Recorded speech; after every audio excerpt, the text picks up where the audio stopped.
In progress.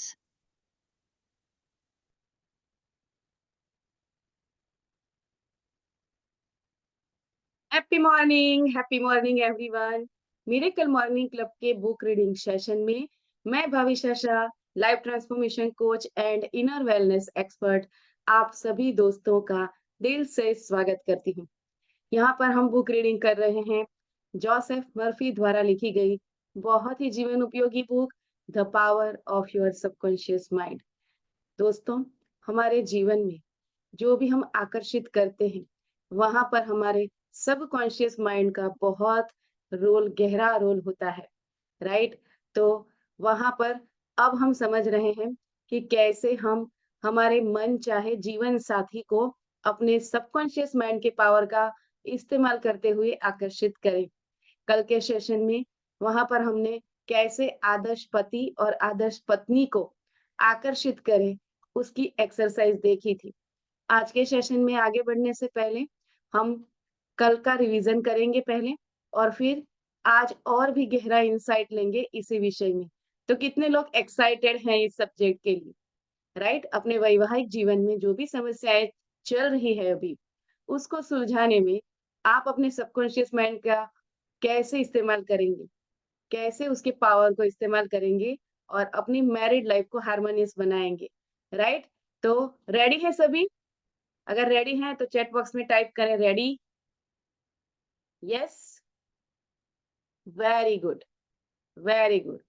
तो चलिए पहले थोड़ा सा रिवीजन कर लेते हैं कि कल कैसे आदर्श पति और आदर्श पत्नी को आकर्षित करने के लिए हमने पावरफुल सजेशन या फिर जो प्रार्थना थी जो लेखक ने बताई है वो हमने लर्न की थी। यस, तो आदर्श पत्नी को आकर्षित करने के लिए क्या प्रार्थना करें? तो आराम से बैठ जाएं, अपने शरीर को पूरा शिथिल कर लें, रिलैक्स कर लें अपने माइंड और बॉडी को, और फिर आंखें बंद करके ये घोषणा करें, मैं अब उपयुक्त महिला को आकर्षित कर रहा हूँ जिसके साथ मेरा पूरा तालमेल होगा। यह आध्यात्मिक मेल है क्योंकि यह देवीय प्रेम है। यह प्रेम किसी ऐसी महिला के व्यक्तित्व द्वारा काम कर रहा है जिसके साथ मेरी जोड़ी आदर्श रहेगी। मैं जानता हूँ कि मैं इस महिला को प्रेम, प्रकाश, शांति और खुशी दे सकता हूँ।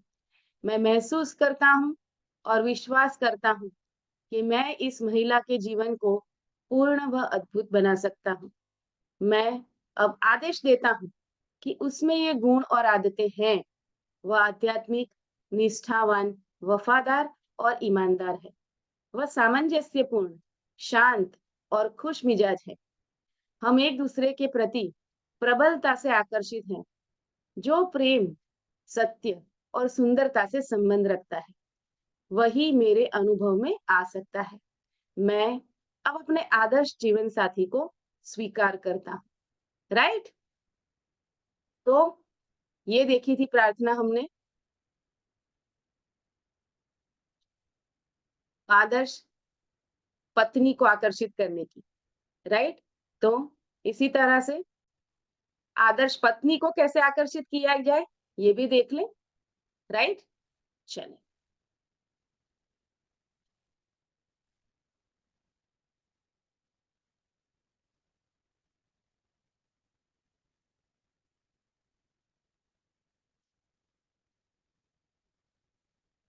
मैं जानती हूँ आदर्श पति को आकर्षित करने के लिए क्या करेंगे। मैं जानती हूँ कि आकर्षण का नियम अचूक होता है और मैं अपने अवचेतन विश्वास के अनुसार अपनी ओर किसी पुरुष को आकर्षित करती हूँ। मैं उसे आकर्षित करती हूँ जिसे मैं अपने अवचेतन मन में सच्चा महसूस करती हूँ।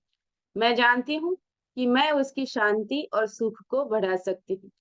वह मेरे आदर्शों से प्रेम करता है और मैं उसके आदर्शों से प्रेम करती हूँ। वह मुझे बदलकर नया नहीं बनाना चाहता है, ना ही मैं उसे बदलकर नया बनाना चाहती हूँ। हमारे बीच आपसी प्रेम, स्वतंत्रता और सम्मान है, राइट? तो फिर क्या करना है?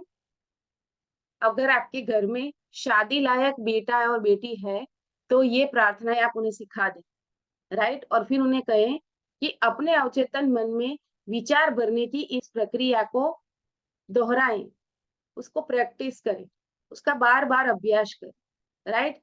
फिर आपकी ओर ऐसा पुरुष या फिर ऐसी महिला आकर्षित हो जाएगी, जिसमें वही गुण और लक्षण होंगे, जिसकी आपने मानसिक रूप से कल्पना की थी, राइट? तो ये देखा था हमने कल, राइट?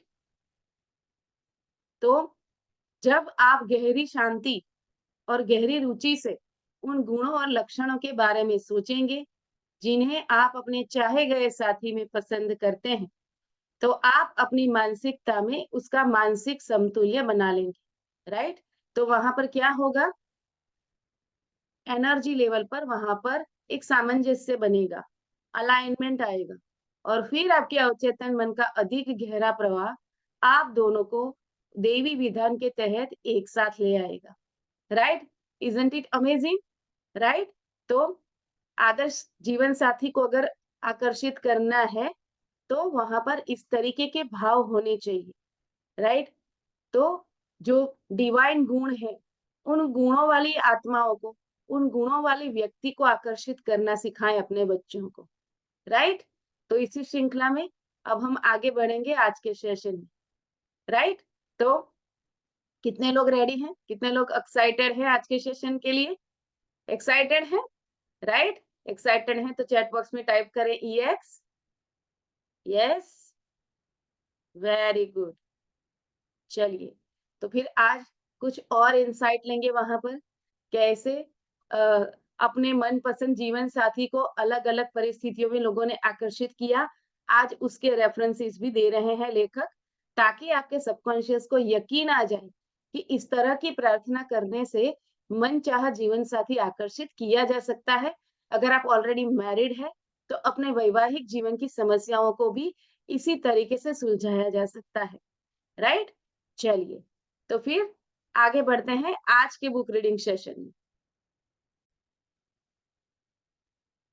तो तीसरी गलती की कोई ज़रूरत नहीं है। शीला बी कई सालों से प्रशासक के पद पर काम कर रही है। हाल ही में उसने मुझसे कहा, मैं 3 लोगों से शादी कर चुकी हूँ और तीनों ही निष्क्रिय तथा डब्बू थे। वे निर्णय लेने तथा हर चीज़ चलाने के लिए मुझ पर निर्भर थे। मेरी तरफ ऐसे ही लोग आकर्षित क्यों होते हैं? मैंने उससे पूछा कि क्या दूसरी शादी करने से पहले वह जानती थी कि उसके होने वाले पति में पहले पति जैसा ही चरित्र था? जाहिर है नहीं, उसने जोर देकर कहा। अगर मैं पहले से जानती कि वह इतना डब्बू है तो मैं उसे शादी ही नहीं करती और यही मेरे तीसरे पति के साथ भी हुआ, राइट? तो क्या हुआ यहाँ पर? दिक्कत उन आदमियों में नहीं थी जिनसे शीला ने शादी की थी।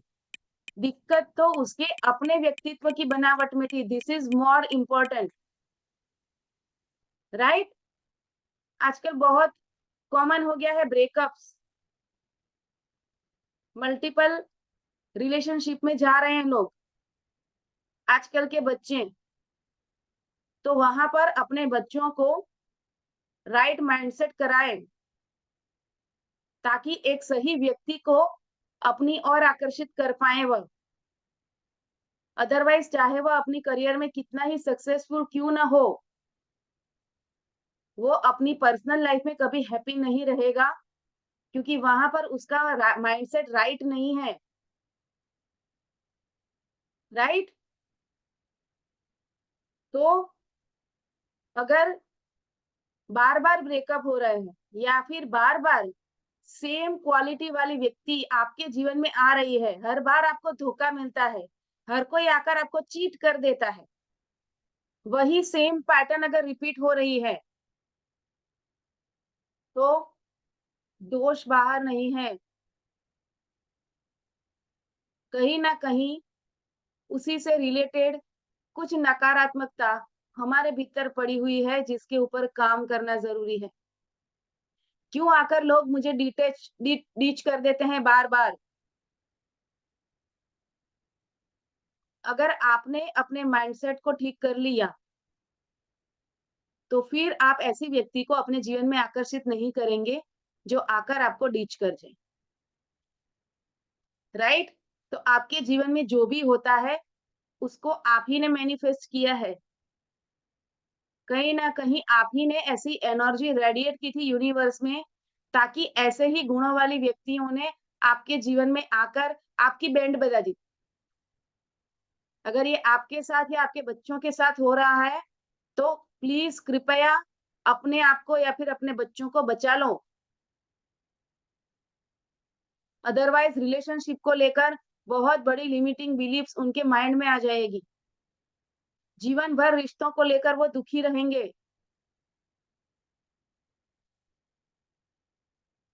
तो करना क्या है अगर ये हो रहा है? बार-बार धोखा मिल रहा है रिश्तों में, बार-बार ऐसा ही व्यक्ति आ रहा है जो आपसे झूठ बोल रहा है, तो पहले सेल्फ एनालिसिस करो, उसका रूट कॉज़ कहाँ पड़ा है आपके भीतर, उसे ढूँढो, उस चीज़ को पकड़कर उसे अपने सबकॉन्शियस माइंड के पावर से पॉज़िटिव एस्पेक्ट में चेंज करो, फिर देखो राइट व्यक्ति आपके जीवन में आकर्षित होगा, राइट?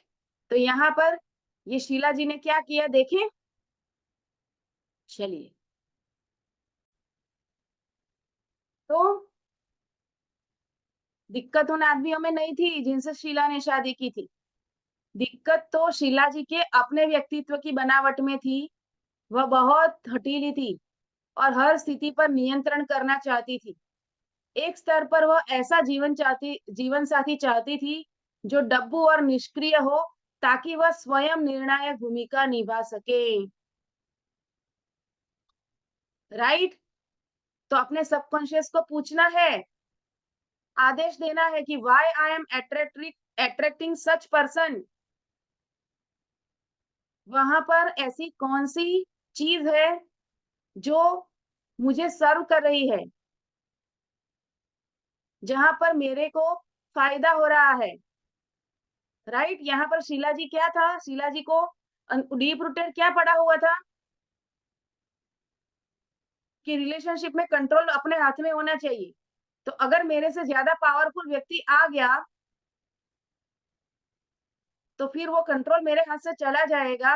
इसीलिए सबकॉन्शियसली वो ऐसे व्यक्तियों को आकर्षित कर रही थी, जो डब्बू और निष्क्रिय थे।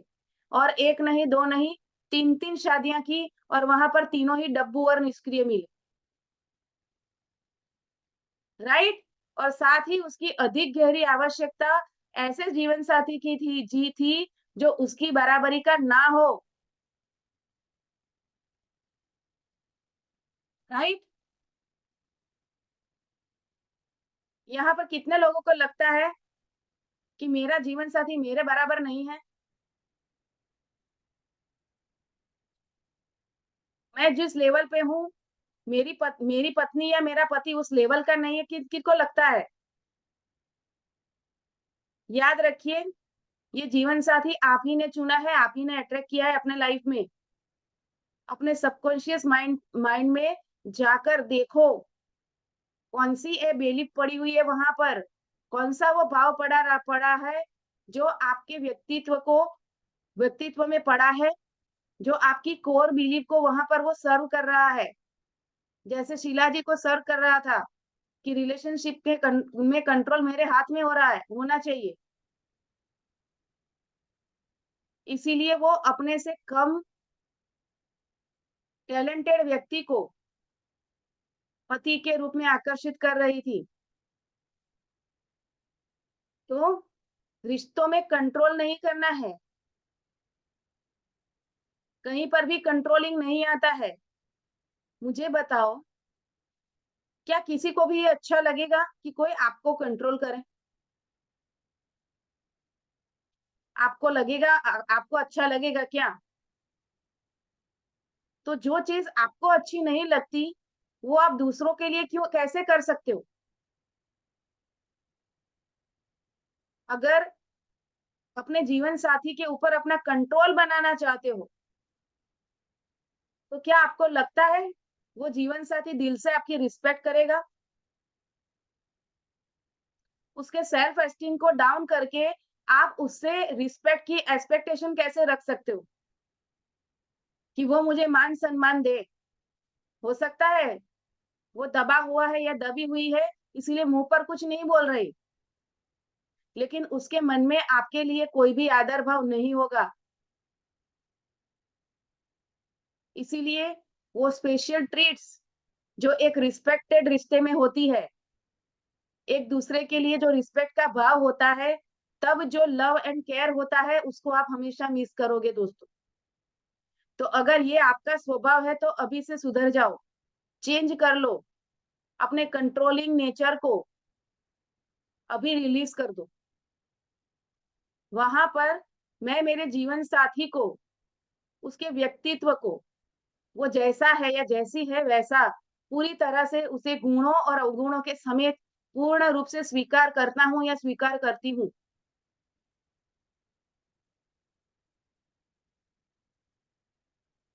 इस भाव में आ जाओ, इसके लिए आप ये जो मैंने बताया अभी, ये अफ़र्मेशन का प्रैक्टिस कर सकते हो आप। क्योंकि जो स्वभाव पड़ा हुआ है, वो ओवरनाइट चेंज नहीं होगा। लेकिन इस चीज़ का रियलाइज़ेशन करना बहुत ज़रूरी है। अगर रिश्ते में वो बॉन्डिंग फ़ील नहीं कर रहे हो, वो गहराई का अभाव अभी आप फ़ील कर रहे हो, तो उसका रूट कॉज़ मेरे भीतर कहाँ पड़ा हुआ है? ऐसी कौन-सी चीज़ है मेरे अंदर, जिसके कारण सामने वाली व्यक्ति ऐसे बिहेव कर रही है? क्योंकि ये पूरी दुनिया जो है वो आप ही का रिफ्लेक्शन है। Everything is coming to you is nothing but mirror reflection of your own state of mind. तो अपने स्टेट ऑफ माइंड को चेक करो, वहाँ पर कौन-सी लिमिटिंग बिलीफ पड़ी हुई है, अपने रिश्तों को लेकर उसे चेक करो, अपने व्यवहार को चेक करो। और जब कंट्रोलिंग नेचर होता है, तो वहाँ पर ईगो बहुत हैवी होता है और जब ईगो हाई होता है, तो सामने वाले को आप टेकन फॉर ग्रांटेड लेते हो, उसकी रिस्पेक्ट नहीं करते हो। और ईगो में आप ये एक्सपेक्टेशन तो रखते ही हो कि सामने वाला मेरी बातें माने और मुझे रिस्पेक्ट दे। तो यूनिवर्सल लॉ ये है, लॉ ऑफ कर्मा ये है कि आपको वही मिलता है जो आप देते हो। तो अगर आपको रिस्पेक्ट चाहिए, तो रिस्पेक्ट देनी पड़ेगी पहले और वो सुपरफिशियस नहीं होनी चाहिए, वो दिल से होनी चाहिए।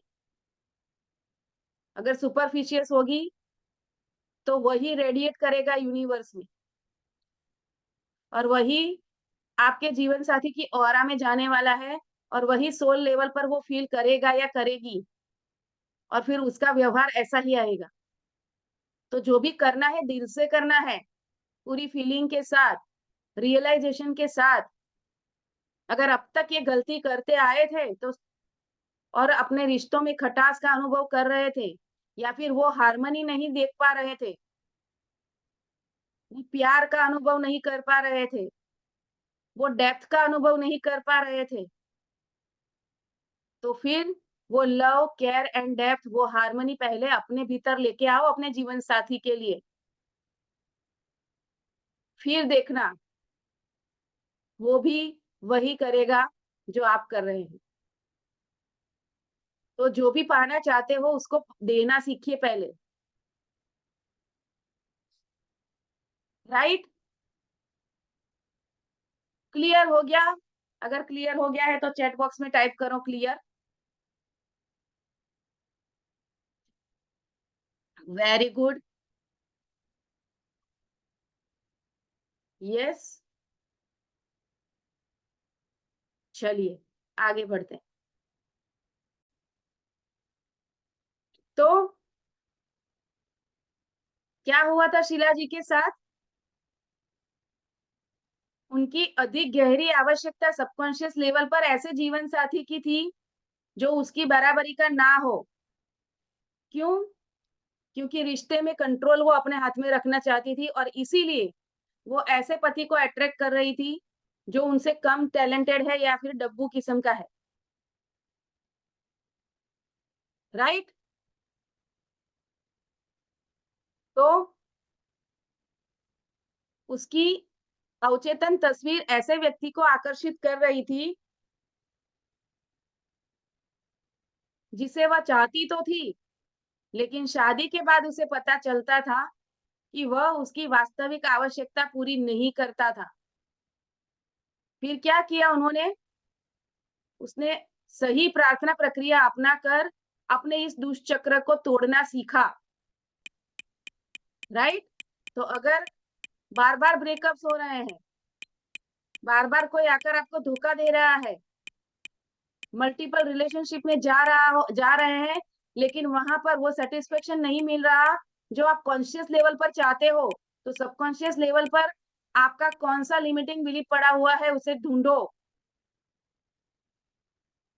और उसे तोड़ो। तो शीला जी ने कैसे तोड़ा?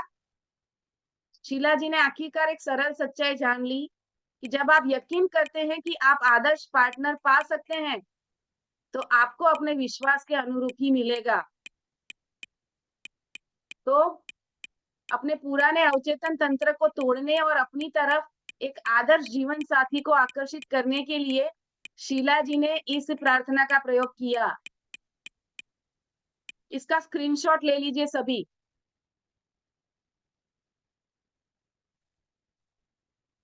ले लिया?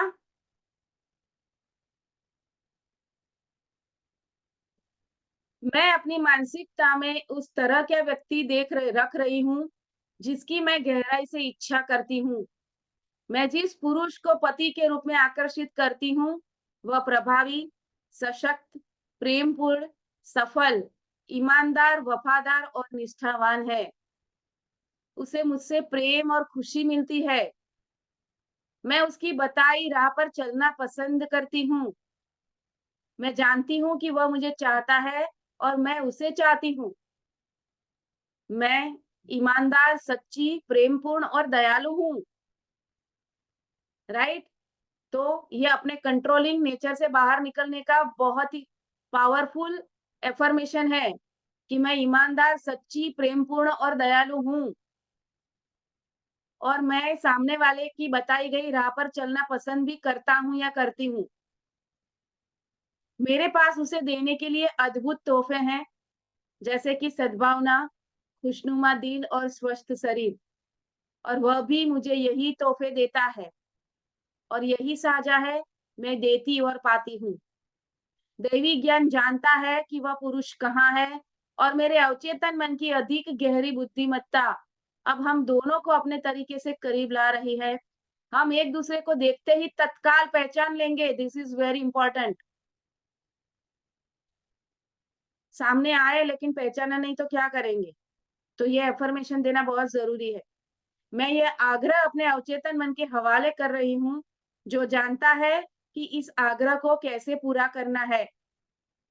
मैं आदर्श जवाब के लिए धन्यवाद देती हूँ।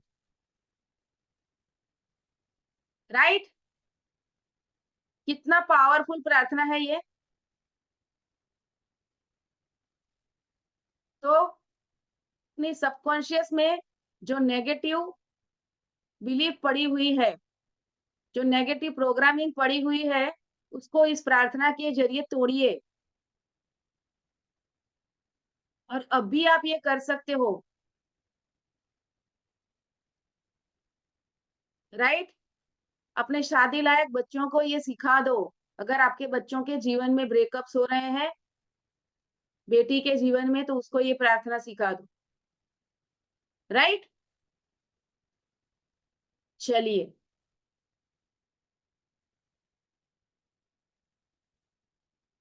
आगे बढ़ते हैं।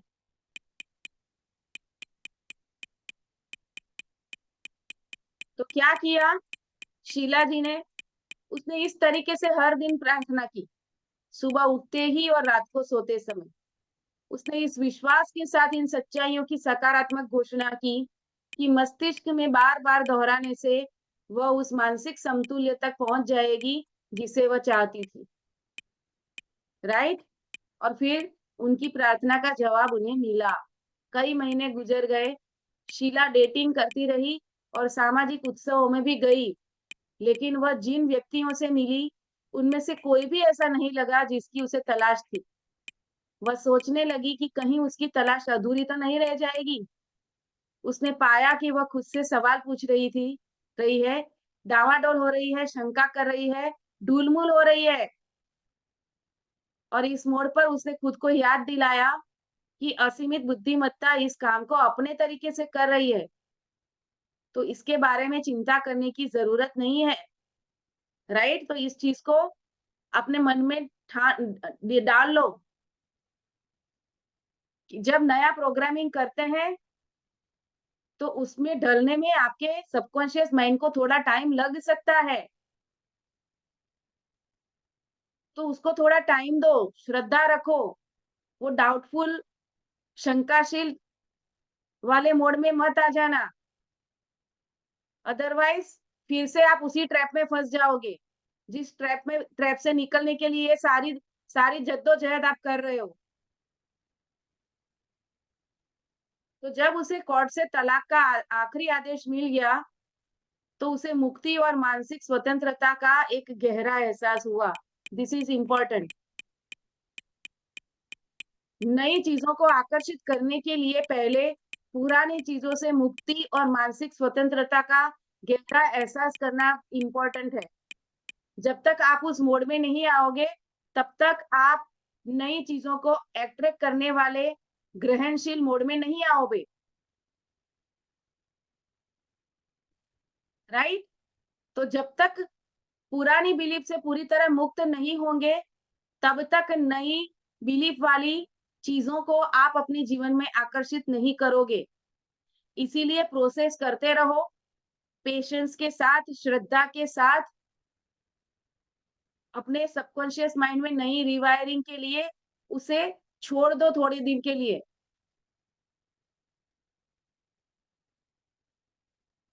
ताकि आपका सबकॉन्शियस वो पुरानी लिमिटिंग बिलीफ से मुक्त हो जाए और आप दिल से मानसिक स्वतंत्रता की गहरा एहसास आप कर सकें, गहरी अनुभूति पे आप आ जाएं। राइट? तो क्या हुआ शीला जी के जीवन में?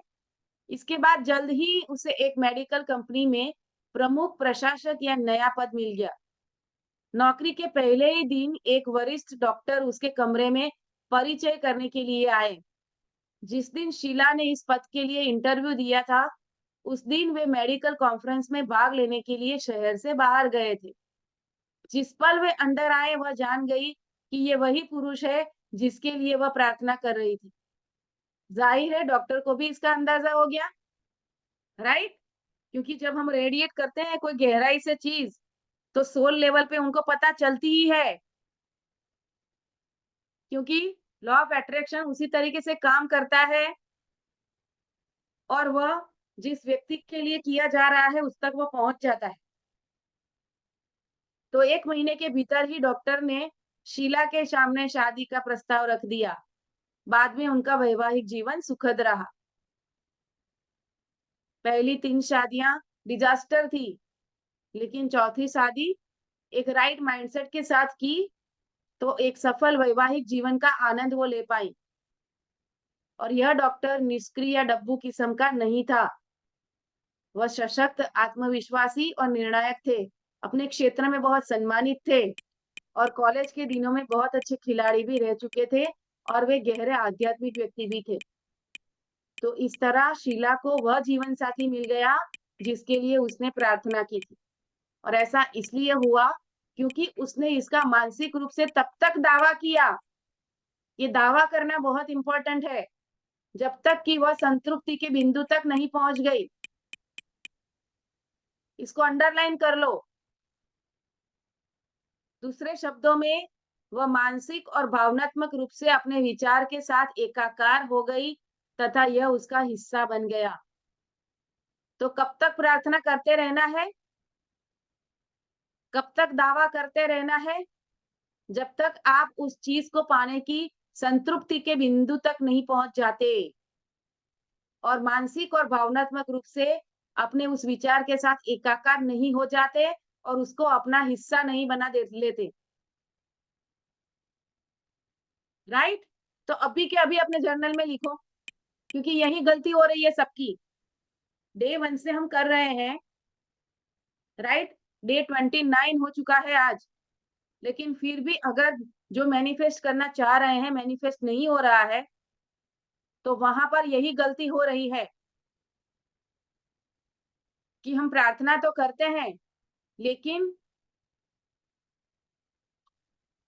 वहां पर दावा करते वक्त वो फर्मनेस नहीं है। फॉर्मली दावा करना है कि मैं इस चीज को डिजर्व करता हूं या करती हूँ, और तब तक करते जाना है तब जब तक आप संतृप्ति के उस चरम बिंदु तक न पहुंच जाए और उस चीज के प्रति मानसिक रूप से, भावनात्मक रूप से एक रूप न हो जाए। तो जब तक वो फीलिंग नहीं आएगी, सबकॉन्शियस में वो रीवायरिंग नहीं होगी, समझ लो। तो लिख लो कि मैं फर्मली दावा करती हूँ या करता हूँ, मैं इस चीज को या फिर इस व्यक्ति को या फिर इस रिश्ते को डिजर्व करता हूँ, जो भी आप मैनिफेस्ट करना चाहते हैं। इस नौकरी को डिजर्व करता हूँ, अगर नौकरी ढूंढ रहे हो, जॉब ढूंढ रहे हो, काम ढूंढ रहे हो, वॉट एवर, एनीथिंग, आपके अवचेतन मन के पास असीमित क्षमता है।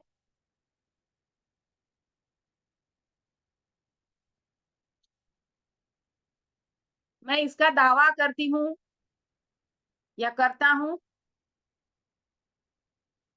और वो डिजर्विंगनेस भीतर से गहराई से फील करता हूँ या करती हूँ, और मुझे पूर्ण विश्वास है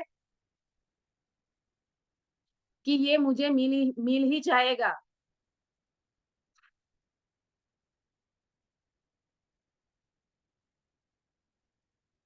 दैवीय शक्ति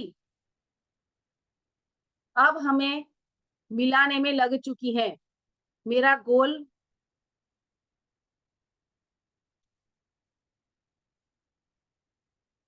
मेरे अवचेतन मन की शक्ति से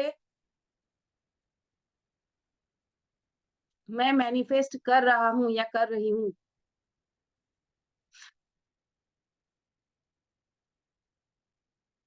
लिख लिया? चलिए आगे बढ़ते हैं। तो यहाँ पर रिश्तों की बात हो रही है, तो रिश्तों के संदर्भ में भी बात करेंगे हम।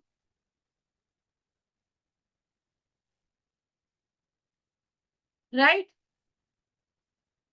तो जब भी आप एक अच्छे जीवन साथी को आकर्षित करें, तो अपने बच्चों को, आपकी शादी लायक बेटी या बेटा है या फिर आप खुद उस उम्र के हैं, तो ये प्रार्थना करें, और करते वक्त आपका मेंटल स्टेट ये होना चाहिए। राइट? चलिए आगे बढ़ते हैं। कई बार रिश्ते इतने लेवल तक बिगड़ जाते हैं, लेकिन फिर भी आप उस रिश्ते में फंसे रहते हो, क्योंकि आप डिसीजन नहीं ले पाते हो कि क्या मुझे इससे तलाक ले लेना चाहिए या नहीं। राइट? अगर इस स्थिति में कैंसल कैंसल डिलीट कोई भी ना पड़े, अगर अभी कोई भी इस वीडियो को देख रहा है, अभी इस सेशन में है, अगर कोई रिलेशनशिप में इतनी बड़ी चैलेंज का सामना कर रहे हैं कि जहां पर वो कंफ्यूज है कि मुझे तलाक ले लेना चाहिए या नहीं, क्योंकि दो दो बातें चलती है।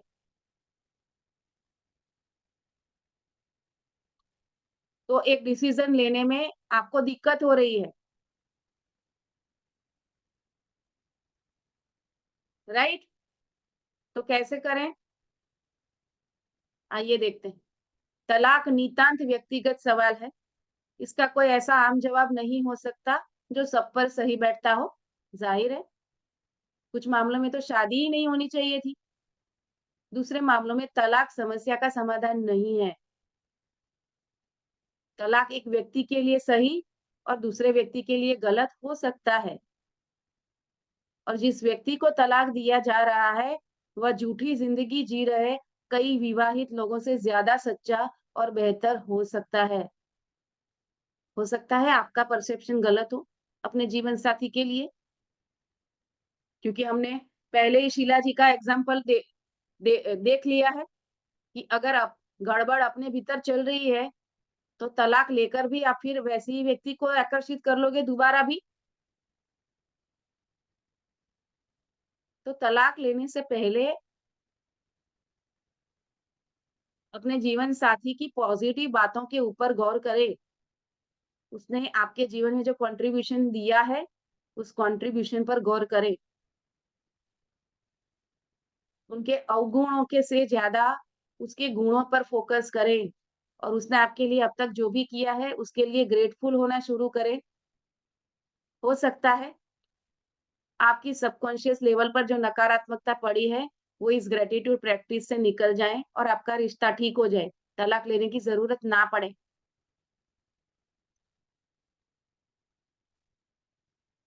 लेकिन ये सब कुछ करने के बाद भी ऐसा लगता है कि नहीं, ये व्यक्ति ठीक नहीं है, तो फिर तलाक के लिए आप सीरियसली सोच सकते हो। आइए, देखते हैं आगे लेखक और क्या एग्ज़ाम्पल दे रहे हैं। तो उदाहरण के लिए एक बार मुझसे एक महिला ने परामर्श लिया। उसका पति उसे मारता-पीटता था और नशे की लत के लिए उसके पैसे भी चुरा लेता था, राइट?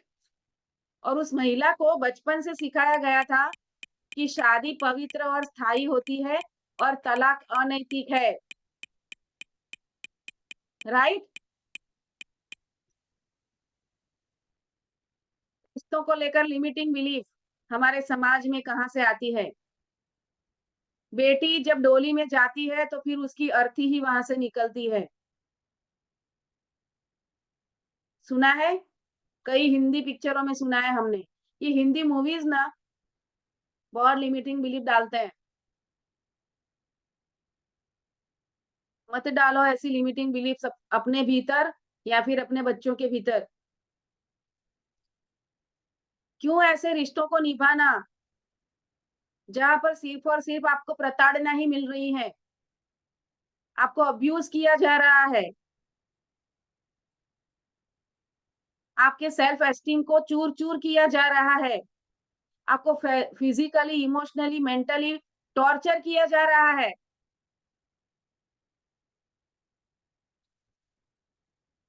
तो ऐसे विक्टिम बनकर जीना मत सिखाओ अपनी बेटियों को और अपने बेटों को। आजकल तो बेटों के बेटे भी परेशान है। नार्सिसिस्ट पत्नियां भी होती हैं, सिर्फ पति ही नहीं होते। तो अपने बच्चों को जबरदस्ती शादी को निभाने के लिए मजबूर ना करें। हमेशा ये कहें एज पेरेंट, हम हमेशा तुम्हारे साथ खड़े हैं बेटा। उनको सही गाइडेंस दें और सबसे पहले तो आप उनको सही लाइफ पार्टनर अट्रैक्ट करना ही सिखा दो ना, ताकि ये दिक्कत आए ही नहीं भाई। रूट कॉज़ पे ही काम कर लो ना। अगर उसका माइंडसेट राइट होगा, तो फिर वैसे ही माइंडसेट वाली जीवन साथी को वो अट्रैक्ट करेगा कि नहीं? फिर कहाँ दिक्कत आएगी वैवाहिक जीवन में। लेकिन पहले ये पता नहीं था, शादी करते वक़्त हमारा व्हाय कुछ अलग था, प्रेम और सद्भावना नहीं थी वहाँ पर, उसकी जगह पे दहेज था या फिर बीमार माँ-बाप की सेवा करने वाली नर्स चाहिए थी पत्नी के रूप में, गलत इंटेंशन से शादी कर ली थी और अभी रिश्ते में गड़बड़ चल रही है या फिर ये लड़का बहुत पैसे वाला है, बहुत दौलत है इसके पास, इसीलिए उसकी दौलत को देखकर शादी कर ली। अब उसके साथ पटती नहीं है अपनी, लेकिन खुद फाइनेंशियली इंडिपेंडेंट नहीं होना है, उसके ऊपर डिपेंडेंट होना है रहकर उसके पैसों से मज़े करने के इरादे से शादी की थी और अब ये व्यक्ति आपको अब्यूज़ कर रहा है, फिर भी ये शादी निभाए जा रहे हो आप। तो कल के सेशन में बताया था कि शादी करने का आपका व्हाय क्या है, उसको राइट व्हाय को पहले क्रिएट करो। अगर पहली बार इस सेशन को देख रहे हैं, तो पहले पिछले सेशन को आप हमारे चैनल पर जाकर देख लो, प्लेलिस्ट में जाकर। वहाँ पर बहुत डिटेल में कल चर्चा की थी, राइट? तो पहले तो माइंडसेट राइट कराइए अपने बच्चों का या फिर आप खुद उस उम्र के हैं तो अपना। और फिर अगर आपकी शादी ऑलरेडी हो चुकी है और वहां पर गड़बड़ चल रही है, तो पहले अपने माइंडसेट पर काम करो। अपने जीवन साथी की पॉजिटिविटी पर ध्यान दो। उसने जो कंट्रीब्यूशन दिया है उसके लिए ग्रेटिट्यूड प्रैक्टिस करके अपने मन से अपने जीवन साथी के प्रति जो नकारात्मकता आ चुकी है, उन नकारात्मकता से बाहर आओ ताकि वो रिश्ता सुधर जाए। और ये करने के बावजूद भी अगर रिश्ता नहीं सुधर रहा है, ये सारी चीजें पेशेंटली करनी पड़ेगी। हाँ, बहुत पेशेंस लगता है। ओवरनाइट चेंज नहीं होगी सारी चीजें। लेकिन अगर आपने अपने माइंडसेट को चेंज किया है और सामने आपका जीवन साथी भी, कोई भी रिश्ता तोड़ना नहीं चाहता है भाई। इस दुनिया की 50% से भी ज्यादा शादियां इसलिए टिकी हुई हैं क्योंकि गलती से बच्चे हो गए हैं। कई बार बोलते भी हैं, अगर बच्चे नहीं होते ना तो मैं रहती ही नहीं तुम्हारे साथ।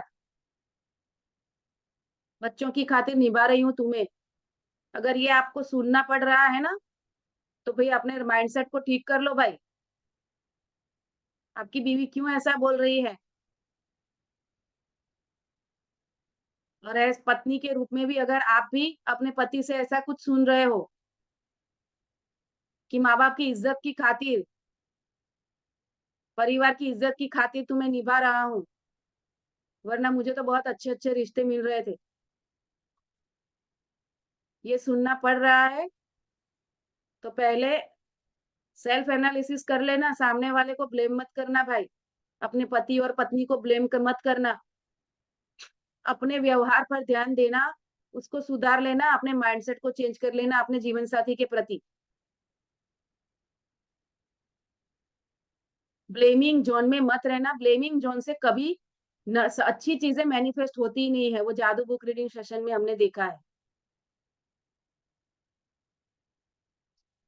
राइट?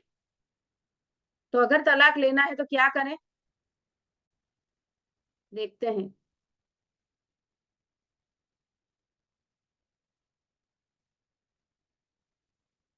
तो क्या हुआ था उस लड़की के साथ? उस महिला को बचपन से सिखाया गया था कि शादी पवित्र और स्थायी होती है और तलाक अनैतिक है। तो लेखक ने बताया, मैंने उसे बताया कि सच्चा विवाह दो दिलों का मेल होता है। अगर दो दिल सामंजस्य, प्रेम और ईमानदारी से एक होते हैं तो ये आदर्श विवाह है। प्रेम करना दिल का पवित्र कर्म है। वहां पर किसी भी तरह की मारपीट, अब्यूज, इंसल्ट को कोई स्थान नहीं है। वहां पर सिर्फ और सिर्फ प्रेम, स्वीकार भाव, लव, केयर, यही होना चाहिए। ईमानदारी होनी चाहिए, ट्रांसपेरेंसी होनी चाहिए, एक दूसरे के प्रति आपसी समझ और सामंजस्य होना चाहिए। ये मायने रखता है एक आदर्श रिश्ते के लिए। तो लेखक आगे बताते हैं कि मेरी बात सुनने के बाद वह जान गई कि उसे क्या करना चाहिए। वह अपने मन में जानती थी कि कोई देवी नियम नहीं है जो उसे मजबूर करता हो कि वह धौंस में रहे, डांट खाती रहे, पीटती रहे, सिर्फ इसीलिए क्योंकि किसी ने उसे एक बार कहा था, आज से तुम दोनों पति पत्नी हो। राइट? तो अगर आप असमंजस में हो कि क्या करना है, तो गाइडेंस मांगे अपने सबकॉन्शियस से, यूनिवर्स से, या फिर आप जिस भी शक्ति में विश्वास करते हैं अपनी रिलीजियस बिलीफ के अकॉर्डिंग। जान ले कि हर सवाल का हमेशा कोई ना कोई जवाब होता ही होता है। ये आपको मिलेगा ही मिलेगा। आपकी आत्मा की खामोशी में आपको जो जवाब मिले उस पर अमल करें, या आपसे शांति में बोलती है। राइट? आगे बढ़ते हैं।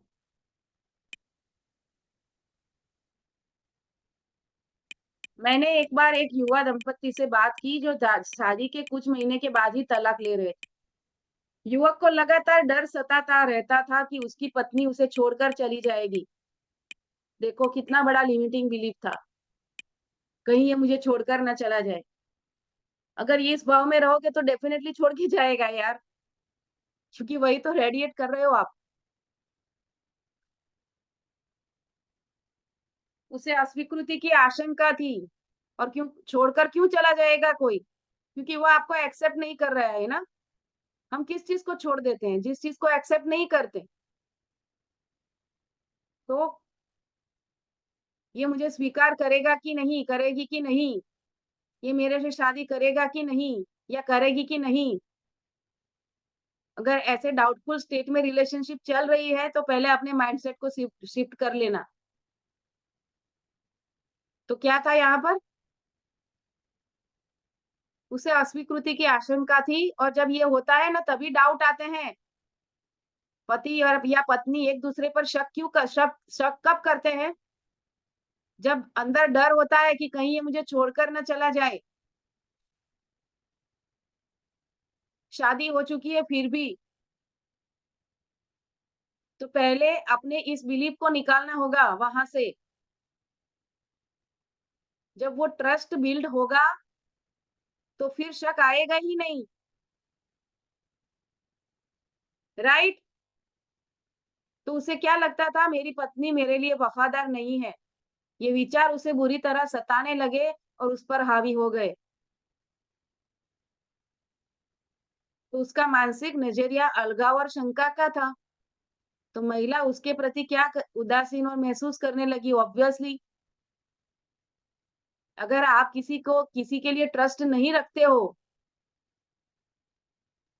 तो फिर इमोशनल एनर्जी लेवल के ऊपर वो भी व्यक्ति तो अपने आप को रिजेक्टेड फील करेगा कि नहीं करेगा?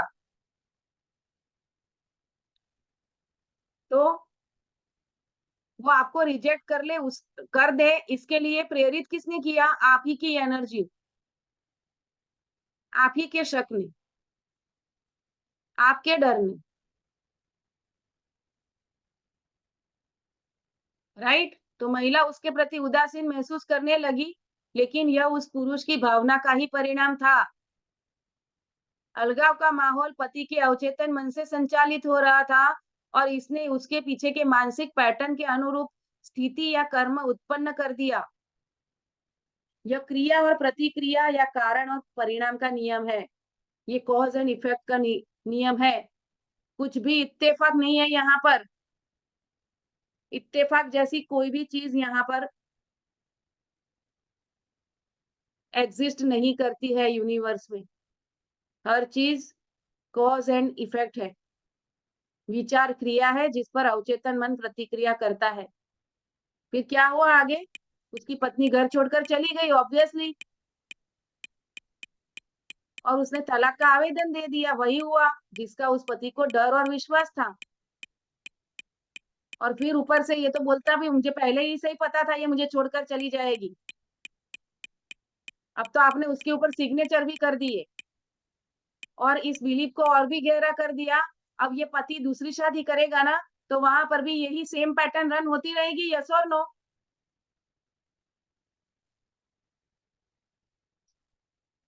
उसके मन में यही पैटर्न रन हो रही है, तो तलाक लेने के बावजूद भी ये पुरुष कैसी महिला को आकर्षित करेगा? वैसी ही महिला को आकर्षित करेगा जो उसको डिच करके चली जाएगी। और फिर ये कंप्लेन करता फिरेगा कि सारी औरतें एक जैसी होती है, औरत पर कभी भरोसा मत करना।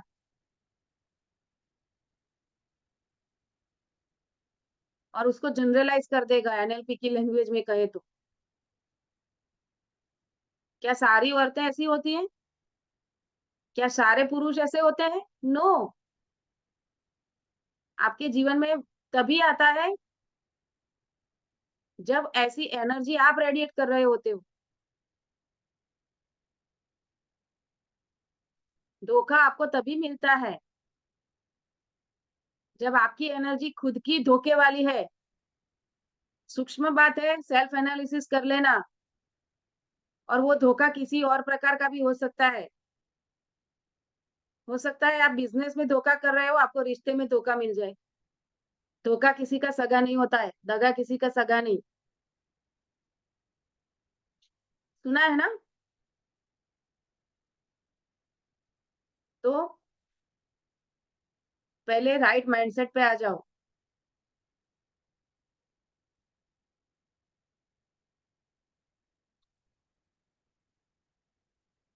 नए इंसाइट मिल रहे हैं आज। बल्ब ऑन हो रहा है। अगर बल्ब ऑन हो रहा है तो चैट बॉक्स में टाइप करो बीओ। Very good. चलिए। तो तलाक कहाँ शुरू होता है? तलाक पहले मन में शुरू होता है और कानूनी कार्यवाही बाद में होती है। ये युवा पति पत्नी द्वेष, डर, शंका और क्रोध से भरे थे और इस तरह का नजरिया पूरे अस्तित्व को कमजोर कर देता है, थका देता है और पस्त कर देता है। उन्होंने ये जाना कि नफरत अलग करती है और प्रेम मिलाता है। उन्हें एहसास होने लगा कि वे अपने मस्तिष्क के साथ क्या कर रहे थे। उनमें से कोई भी मानसिक कर्म के नियम को नहीं जानता था। वे अपने दिमाग का दुरुपयोग कर रहे थे और परेशानी तथा दुख को आमंत्रित कर रहे थे। तो मेरे सुझाव पर ये दंपत्ति एक साथ रहने लगे और प्रार्थना चिकित्सा के प्रयोग करने लगे। वे एक दूसरे के प्रति प्रेम, शांति और सद्भावना जताने लगे। वे एक दूसरे के प्रति सामंजस्य, सेहत, शांति और प्रेम प्रसारित करते थे तथा हर रात को बारी-बारी से भजन पढ़ते थे। उनकी इस सच्ची कोशिश और अवचेतन मन को लाभकारी संवेगों से भरने की बदौलत उनका वैवाहिक जीवन हर दिन पहले से ज्यादा सुंदर होता जा रहा है। राइट? तो वैवाहिक जीवन में अगर समस्याएं चल रही है तो पहले खुद को टटोलो, खुद का माइंडसेट शिफ्ट करो पॉजिटिवली। अपने जीवन साथी के प्रति जो नेगेटिव बिलीफ्स बनाकर रखे हैं उसे तोड़ो। उसको तोड़ने के लिए उसने जो कंट्रीब्यूट किया है आपके जीवन में उसके लिए ग्रेटफुल हो जाओ और जो चाहते हो वो उसका दावा करो। क्या चाहते हो? रिश्ते में प्रेम, शांति और सद्भावना चाहते हो? एक दूसरे के प्रति सामंजस्य चाहते हो? एक्सेप्टेंस चाहते हो? लव चाहते हो? केयर चाहते हो? हार्मनी चाहते हो? तो जो चाहते हो वो रेडिएट करना शुरू कर दो ना। जो रेडिएट करोगे वो मिलेगा। लव एंड केयर चाहिए तो लव एंड केयर बताना शुरू कर दो और वो सुपरफिशियस नहीं होना चाहिए। मोस्ट इम्पोर्टेंट, वो दिल से होना चाहिए।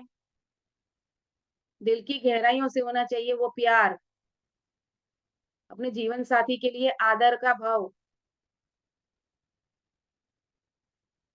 अगर आदर नहीं है तो प्रेम वहां पे रहेगा ही नहीं।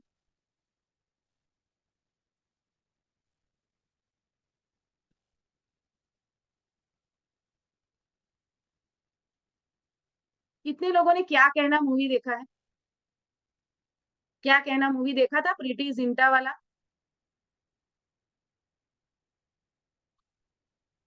वहां पर एंड में क्या होता है? शुरू में क्या होता है? प्रीति जिंटा को उसका बॉयफ्रेंड उसे प्रेग्नेंट बनाकर छोड़ देता है, शादी नहीं करता उससे।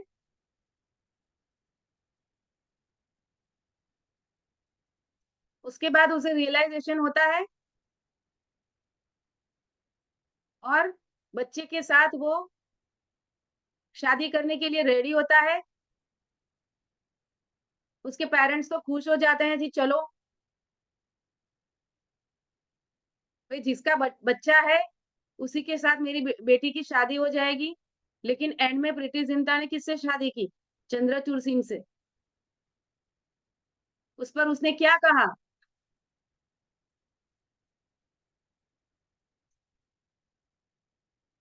कि मम्मी, प्यार से भी पहले एक दूसरे के लिए रिस्पेक्ट होना बहुत ज़रूरी है।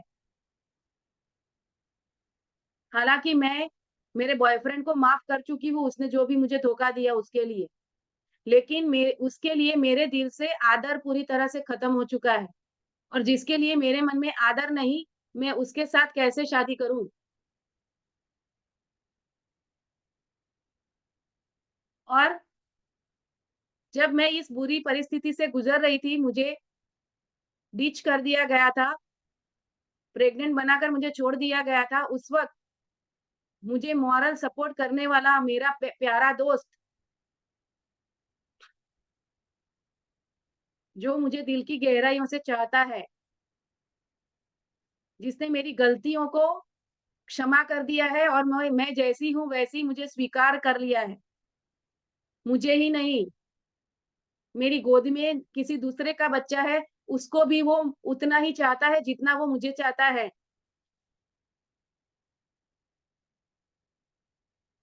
इसीलिए मैं उससे शादी करूँगी। अगर नहीं देखा है मूवी, देख लेना, रिलेशनशिप का बहुत बड़ा लेसन है उसमें। रिश्ते में प्रेम से भी पहले आदर का होना ज़रूरी है। बात-बात में अपने जीवन साथी का इंसल्ट कर रहे हो, वो कोई भी हो सकता है, ज़रूरी नहीं कि पति ही पत्नी की इंसल्ट करता हो, पत्नियाँ भी करती है पति की इंसल्ट।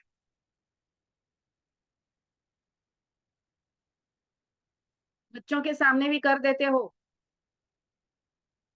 तो याद रखिएगा, वही चीज़ आपके बच्चों में आप पास ऑन कर रहे हो जेनेटिकल लेवल पर, क्योंकि आपके बच्चे वही देख रहे हैं कि पापा मम्मी को कुछ समझते ही नहीं, डाँटते रहते हैं। तो आगे चल के उसने क्या सीखा रिश्ते के लिए, कि बीवी को ऐसे ही हैंडल किया जाता है। बीवी को हमेशा इंसल्ट करके ही रखना। कई बार तो मैंने देखा है, अपनी बीवी को काबू में रखना सीखो। किसी को भी काबू में रखने के इरादे से रिश्ता रखोगे, उस रिश्ते में प्यार खत्म हो जाएगा। वो रिश्ता कभी हार्मोनियस हो ही नहीं पाएगा। जो माँ-बाप अपने बेटे को, अपनी बहू को कंट्रोल में रखो ये सिखा रहे हैं, या फिर जो माँ-बाप अपनी बेटी को, अपने पति को काबू में रखना सीखो ये सिखा रहे हैं, वो बहुत बड़ी गलती कर रहे हैं। रिश्तों में कंट्रोल नहीं होता कभी भी, रिश्तों में हमेशा स्वीकार होता है। उसको बदलने की कोशिश ना करें, वो जैसा है या जैसी है, वैसे स्वीकार करें, एक्सेप्ट करें।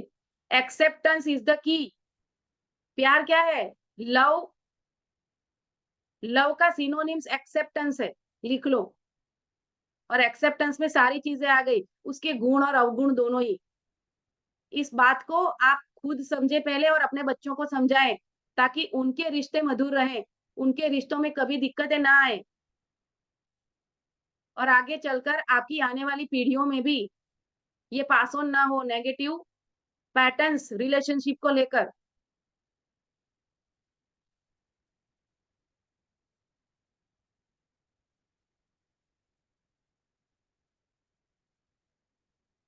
मेरी ही एक रिश्तेदार है, मेरी ननंद लगती है।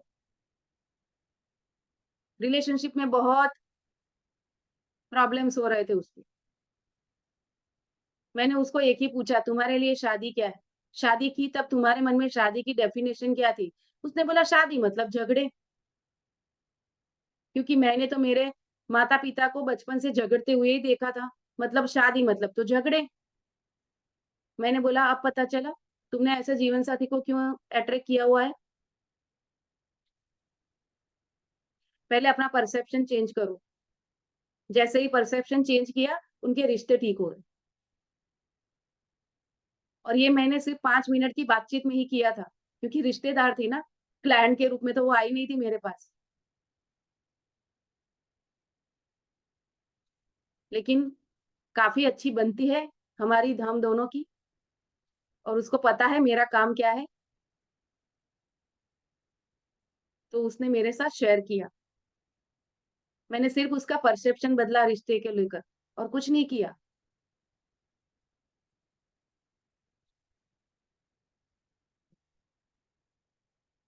तो शादी मतलब झगड़े वाला पैटर्न कहाँ से आया उसके माइंड में? उसने बचपन से अपने माता-पिता को झगड़ते हुए देखा, इसीलिए आया।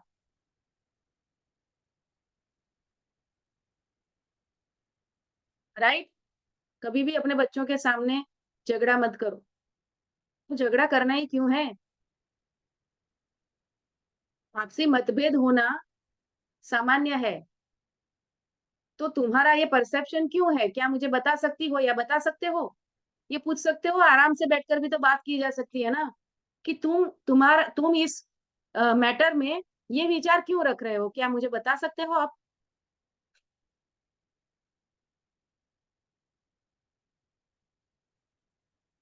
अगर इस तरीके का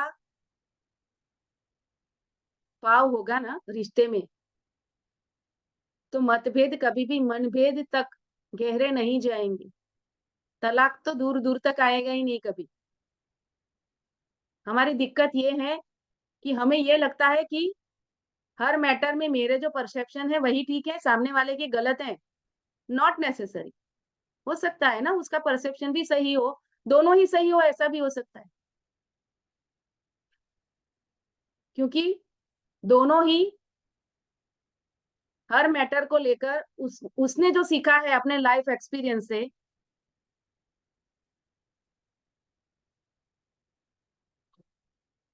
और उसके अनुरूप जो पैटर्न पड़ी हुई है उसके ब्रेन में, उसके अनुरूप चलते हैं,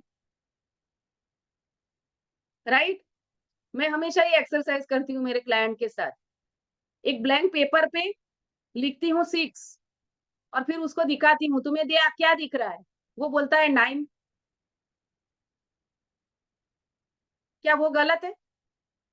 क्या मैं गलत हूँ? यही होता है रिश्ते में। वो भी सही है और आप भी सही हो। सिर्फ आपको उसके नज़रिए को समझना ज़रूरी है। जैसे ही उल्टा किया वो 6 हो गए कि नहीं? मतलब उसकी परसेप्शन से आपने सोचा, तो उसकी बात भी सही लगी कि नहीं?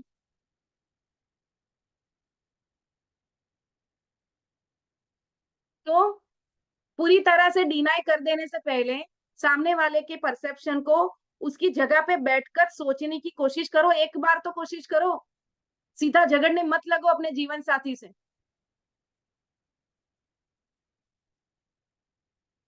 बहुत डीप इनसाइट दे रही हूँ। Isn't it I opening? अगर आई ओपनिंग लग रहा है तो चैट बॉक्स में टाइप करो आईओ।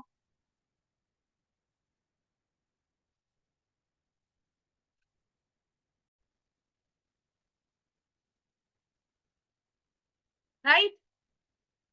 चलिए, आगे बढ़ते हैं फिर बुक रीडिंग में।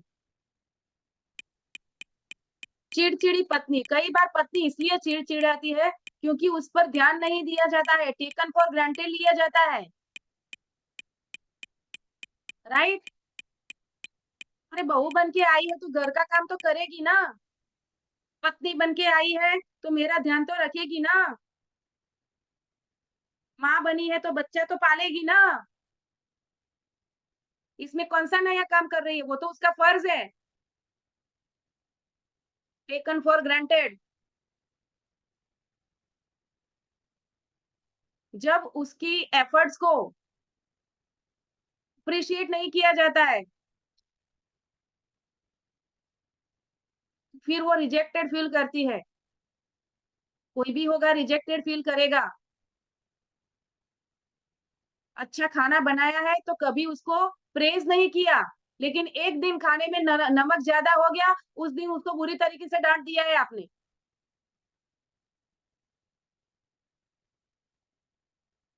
इतना साल हो गए आपकी शादी को, कितनी बार ऐसी चीज़ें हुई जब उसने नमक ज़्यादा डाल दिया, मिर्ची ज़्यादा डाल दी? इत उ उतने इंसिडेंट कितने बने?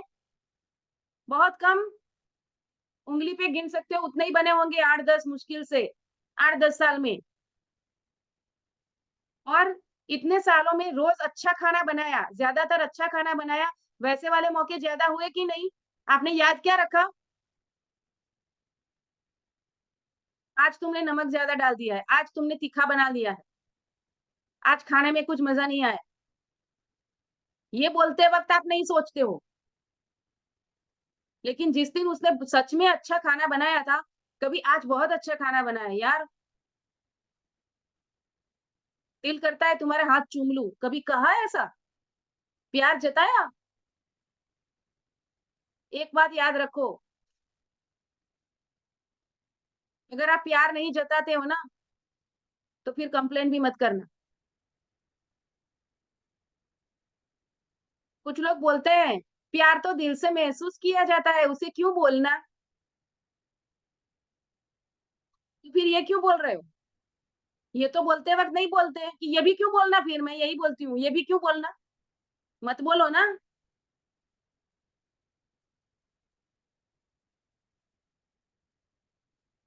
अगर एप्रिशिएट नहीं कर सकते हो ना, तो क्रिटिसाइज़ भी मत करना कभी भी।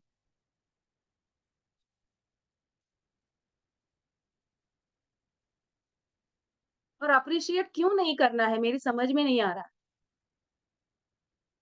प्यार तो दिल से महसूस किया जाता है, उसको बताने की ज़रूरत नहीं होती है। ये हिंदी मूवीज़ ने पता नहीं ऐसे-ऐसे लिमिटिंग बिलीफ डाले हैं अपने मन में। अरे प्यार जताना ही पड़ता है भाई, सामने वाला इंसान है, कोई भगवान थोड़ी ना है, उसको समझ में आ जाएगा। आप दिल से कितना प्यार महसूस करते हो, उसको पता कैसे चलेगा जब तक आप बताओगे नहीं, ये बताओ मुझे। कभी सरप्राइज़ गिफ्ट दे दिया करो और ज़रूरी नहीं कि सोना-चांदी ही दो। अरे एक ₹10 का फूल लेके आओ ना, सरप्राइज़।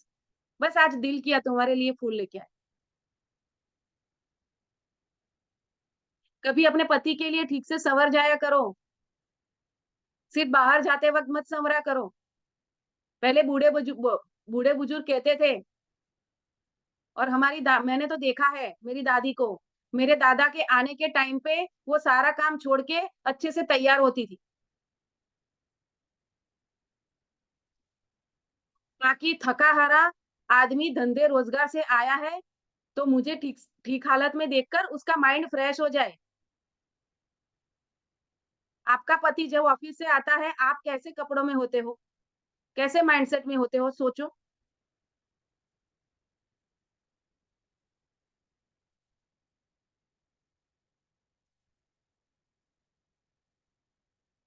पुरानी सास कहती थी, "मेरे बेटे के लिए सज, घर में भी सज कर रहो।" मुझे पंजाबियों की ये बात बहुत अच्छी लगती है। उनकी बहुएँ घर में भी सज-धज के रहती हैं। मैंने देखा है, मेरी एक फ्रेंड है पंजाबी, मुझे मैं उस वक़्त तो छोटी थी, मैंने उसको बोला था कि, "तेरी मम्मी घर में भी इतना लिपस्टिक-विपस्टिक लगा के अप टू डेट क्यों रहती है?" वो बोले, "हमारे में तो ऐसे ही रहता है।" उस वक़्त तो मैं छोटी थी, काफ़ी छोटी थी। लेकिन जब इन सारी चीज़ों का अध्ययन किया तो पता चला इन सारी चीज़ों का रिश्तों पे कितना गहरा इम्पैक्ट होता है। सजी-संवरी पत्नी पति को देखना अच्छा लगता है कि नहीं लगता है? और ये सेम चीज़ पतियों पे भी लागू होती है, हाँ?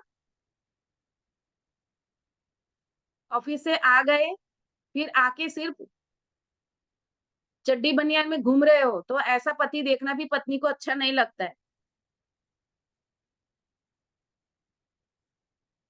अच्छा-सा कोई कैज़ुअल वियर घर में आया हो तो चढ़ाओ, चड्डी बनियान में मत घूमो भाई।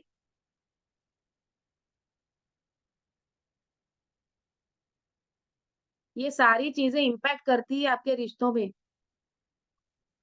आपको नहीं पता, आप तो यही सोचते हो क्या फ़र्क पड़ेगा इससे? बहुत फ़र्क पड़ता है, करके देख लो। थोड़े दिन एक-दूसरे के लिए अच्छी तरह सज-संवर कर देख लो, क्या इम्पैक्ट आता है रिश्ते में, फिर बाद में बताना मुझे। सिर्फ़ इतनी छोटी-सी चीज़ें भी रिश्ते सुधार सकती है दोस्तों। सिर्फ़ उसके लिए हिल स्टेशन पे घूमने चले जाना या फिर महँगे-महँगे गिफ्ट्स देना यही यही करेंगे नहीं, ऐसा नहीं है। रोज़ आपकी पत्नी आपके लिए चाय बनाती है, बेड पर देती है, कभी खुद जल्दी उठकर उसके लिए 1 कप चाय बना के देकर तो देखो।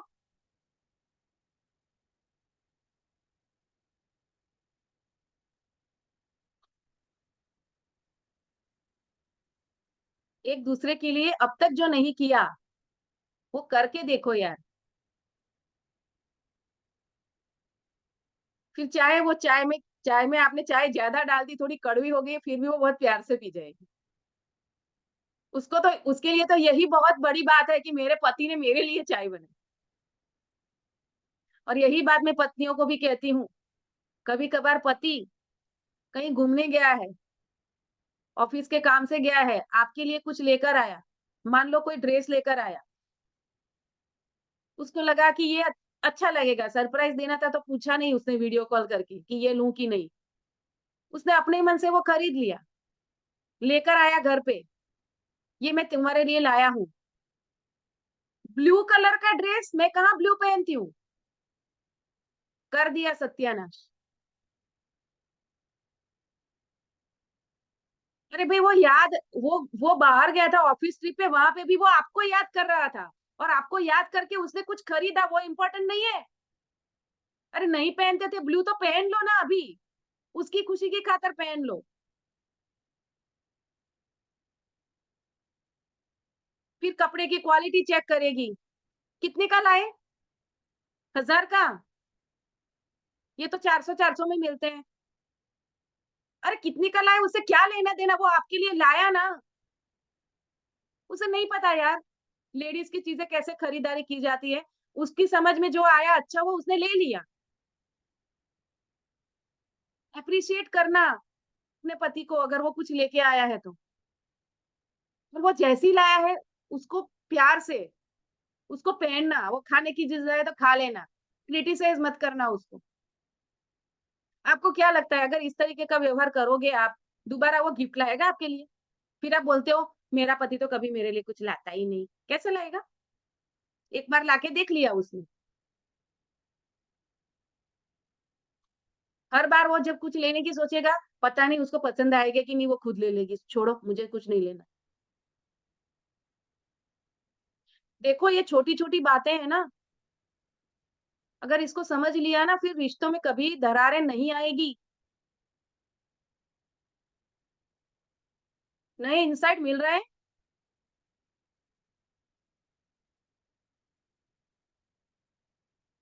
आज कुछ ज़्यादा ही लंबा खींच गया सेशन, लेकिन ये सिखाना बहुत ज़रूरी था। वैवाहिक जीवन में समस्याएँ आती है, वहाँ पर हम क्या गलतियाँ करते हैं, जब तक उसका रियलाइज़ेशन नहीं होगा, सॉल्यूशन कैसे ढूँढेंगे हम? डायग्नोसिस नहीं होगा किसी रोग का, तो फिर उसकी दवाई कैसे ढूँढेंगे? ये डायग्नोसिस करवा रही थी मैं आप लोगों को।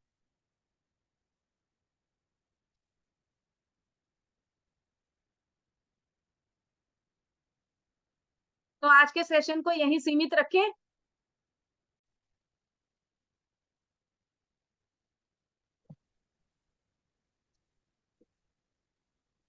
चिड़चिड़ी पत्नी वाला सेशन हम कल लेंगे,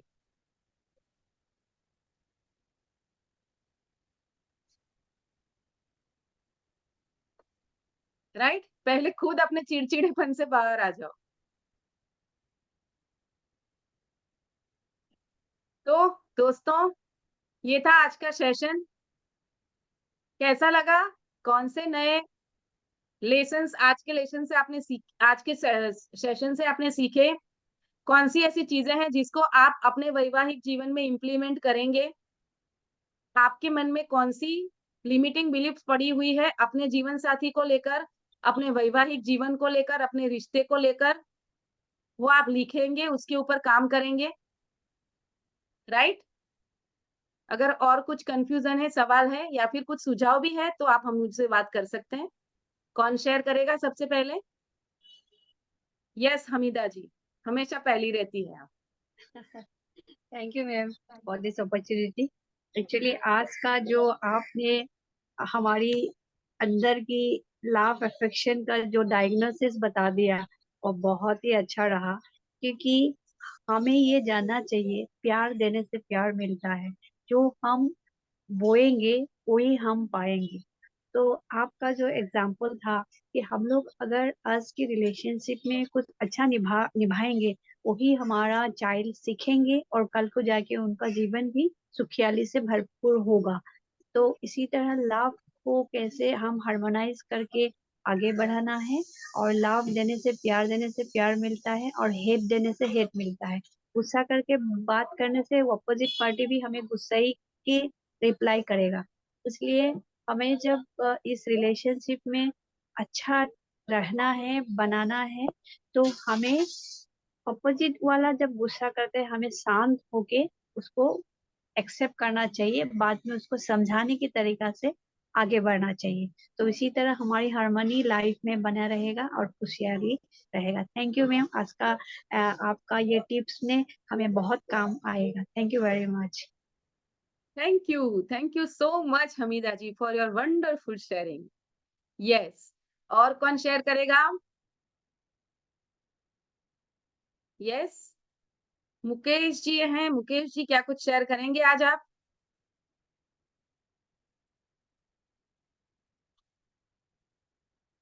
अगर कंफर्टेबल हो तो अपना ऑडियो वीडियो ऑन कर लीजिए। यस मुकेश जी, नमस्ते। नमस्ते मैडम जी, सभी को नमस्ते। क्योंकि हम्म, मैं रेगुलर नहीं रह पाया इसलिए बोलना नहीं चाह रहा था, नहीं तो मुझे तो इतना अच्छा लगा। मुझे लगा कुछ कुछ चीजें तो मेरे साथ ही और घट रही हैं जो मैडम को। आपको कैसे पता लग गया कि मेरे साथ भी ऐसा होता है मैडम? मुझे नहीं पता, मैं नहीं कर रही हूँ, यूनिवर्स मुझसे करवा रहा है। अच्छा अच्छा। तो कुछ चीजें लगा और प्रैक्टिकल की डिक्टो आपने बिल्कुल हम लोगों की चुरा ली हैं, और उनको डिक्टो आप ऐसा बता रहे हो डॉक्टर नब्ज देख कर बता देता है कि भैया तुझे ये बीमारी है। आपने अट्रैक्ट किया है इस सेशन को, मैंने कुछ भी नहीं किया। जी जी जी। तो थैंक यू सो मच। ये तो काबिले तारीफ है, औसम है, इसके लिए कोई शब्द नहीं है। दुनिया में कोई नीम हकीम, कोई बड़ा डॉक्टर भी इतनी अच्छी सलाह नहीं दे सकता जितना आपने कम अल्फाजों में उसको बयां किया है। जी thank you ji for your this beautiful words, it matters for me. मुझे बहुत जी अच्छा लग रहा है इसको सुन के। जी थैंक यू सो मच। जी जी thank okay, you so much. जी thank you so much. Thank you Mukesh ji. जी यस, यस सचिन जी, आप कुछ कहेंगे? मैम आज का सेशन कोर्स किया था मैम, सिद्ध समाधि योग करके है। ऋषि हम्म, प्रभाकर जी बैंगलोर से है। हाँ, उन्होंने किया SSY, था। यस। हाँ SSY। तो उसमें यही सिखाया था। तो दोनों में से प्यार कैसे करने का, तो मेरे को याद आ गया, और मैं जाता रहता हूँ वहाँ पे रिट्रीट रिट्रीट को। तो हमारा प्यार बराबर है पति पत्नी में। तो और मैं ज्यादा कोशिश करूंगा उसको ये करने की। थैंक यू, यस, दिल से धन्यवाद मैम, दिल। Thank you, thank you so much for your sharing. Yes, और कौन शेयर करेगा? गोपाल जी। यस गोपाल जी, बताएं। नमस्ते, good morning, happy morning. Happy morning, happy morning. बहुत ही ये सुंदर जोड़ीदार कहाँ गए? सेशन। आते नहीं है 2-3 दिन से। वो राजेश जी के किसी की डेथ हुई है, उनकी सिस्टर इन लॉ की। तो कल अच्छा, नहीं थे, शायद परसों भी नहीं थे, परसों ही हुई है या कल हुई है उनको। 2 दिन से वो अच्छा, योगा क्लास में भी नहीं आ रहे हैं, तो मैं ही ले रहा हूँ कल। ओके, ओके, एक और सुभाषिनी जी आई थी, पता नहीं वो जल्दी चली गई, कुछ बोलना चाह रही थी लास्ट में। वो भी हमारे ग्रुप की थी, मैंने उनको डिस्कस किया तो वो ओके, बोले कि मैं भी साइकोलॉजी की पोस्ट ग्रेजुएट हूँ, मुझे भी शेयर करो। तो शी केम यस्टरडे। और ये जो छोटे छोटे टिप्स दिए, ये वंडर्स कर सकते हैं। They can do wonders. जैसे आपने कहा, छोटे छोटे वो गिफ्ट लेके आया, उस गिफ्ट को आप अप्रिशिएट करो। अप्रिशिएट हम नहीं करते हैं, कई बार मोस्टली मिस कर जाते हैं। और जो नमक ज्यादा है तो उस पे जो है खींचातानी जो है वो उसको होल्ड करके रखते हैं कि तूने देख ज्यादा नमक वाला बनाया है इसको, तेरे को बनाना नहीं आता, क्या सीखा है तूने, तेरे घर वालों ने क्या सिखाया है तुझको, खाना बनाना भी नहीं आता तेरे को। अभी तो खैर मैं देखा कि शादी के लिए ना वो खाना बनाने की जगह वो कहती है मेरी बेटी जोमेटो से, स्विगी से कुछ भी ऑर्डर कर सकती है। उसको वो क्वालिटी मानते हैं, खाना बनाने की क्वालिटी तो है नहीं। खाना बनाना तो आता नहीं है, ना टाइम है ना आता है। और वो ऑनलाइन ऑर्डर्स को अपना क्वालिफिकेशन मान के चल रही है कि देखो कितना वो तुम बोलो और अभी हाजिर हुआ है 10 मिनट के अंदर। ऐसे ऐसी एप्स पता है उसको कि 10 मिनट के अंदर कुछ भी मंगा लो। तो ऐसी change, there is a change, the shift in the society's attitude and things are changing totally from the past, जहाँ पे लव, अफेक्शन, केयर, विश्वास, ये सारी चीजें होती थी, अब उसकी जगह सारा ऑटोमेटेड वो हो गया है। अगर तूने ये किया तो ये होगा, कॉज एंड इफेक्ट, तो तूने ये किया तो मेरे साथ ये होगा।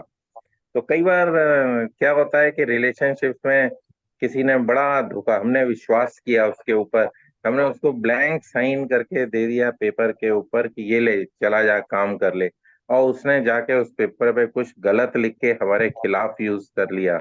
तो बंदा इतना परेशान हो जाता है कि वो सोचता है यार आगे से मैं फूंक फूंक के कदम रखूंगा लेकिन तेरे पे विश्वास नहीं कर पाऊंगा। तो इस तरह की सिचुएशंस में थोड़ी सी प्रॉब्लम्स हो जाती हैं रिलेशनशिप्स की, where you cannot trust that person who has dissed you because you has broken the faith which you had on him, the blind faith है, कंप्लीट फेथ, और उसने उसको तोड़ दिया, चूर चूर कर दिया, उसकी उसने धज्जियां उड़ा दी। तो अब आप इतना केयरफुल होके करोगे कि अगर वो सही भी कर रहा होगा ना तो लगेगा कि ये इसकी इंटेंशन जो है वो पता नहीं ठीक है कि नहीं है। तो ये मेरे को शेयर करना था आज के सेशन में।